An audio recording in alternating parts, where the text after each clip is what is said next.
All right, 2025 is expected to be the third straight year of record cruise passenger volume, with 19 million Americans going on a cruise this year. And this week in Miami, all of the major cruise lines gather for Seatrade Cruise Global, the largest event of the year for the industry. Our travel expert, Janine Tornatore, is there with an inside look at the trends shaping cruising. Janine, it's so good to see you.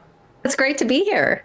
Okay, so let's talk about the growth of the cruise industry, because it's really been so incredible. I mean, when in the pandemic, of course, it took a big hit, but cruising is back.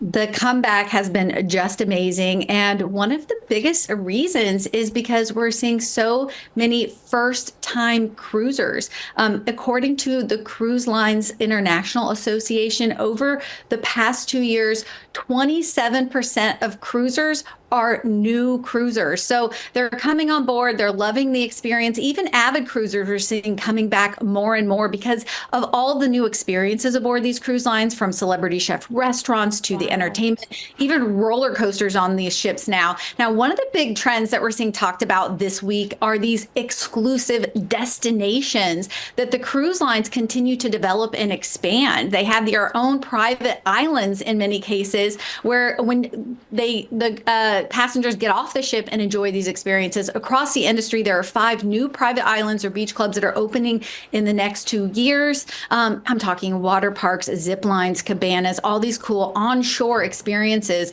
Carnival Cruise Line actually is celebrating the grand opening of Celebration Key that you're seeing here, their newest destination in the Bahamas, this coming July. And they just announced yesterday at their press conference that they plan to enhance and rebrand all of their exclusive destinations across the Caribbean and Mexico, and they're going to be calling them the Paradise Collection by Carnival. It's going to be the industry's largest collection of these exclusive destinations. But this is one of those experiences that I think are bringing more and more people to cruising, is what you get to do when you get off the ships. Yeah, okay, and let's talk a little bit about this event that you're at. It is one of the largest in the cruise industry. Every major cruise line in the world is there. So what are some of the big headlines?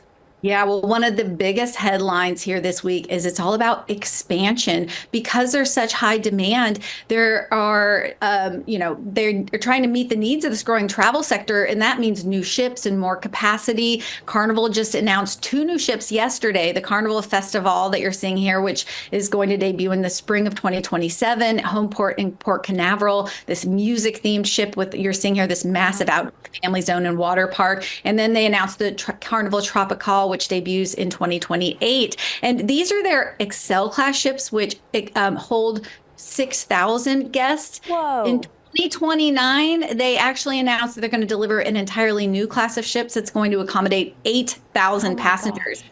Yeah, so it's kind of unbelievable. That's a little ways off, but it really speaks to just the demand that we're seeing and what's coming down the road from these cruise lines. Yeah, and Janine, very quickly, with the demand up and more cruisers than ever, how far in advance should we be booking? Well, look, I've got a lot of questions about, can I still get a cruise this summer? And if you're thinking in the short term for summer, you want to look at those with those shorter itineraries, because they have more availability for the last minute cruises, and they're more affordable for that. So I think 3 to 4 night cruises. But if you want those big new ships, those 7+ night itineraries, the booking windows right now are 6 to 12 months out. So you should really unbelievably be planning for winter 2026 right now. All right, Janine, thank you. You can always find out more at theoutsideinsider.com, and we will be right back.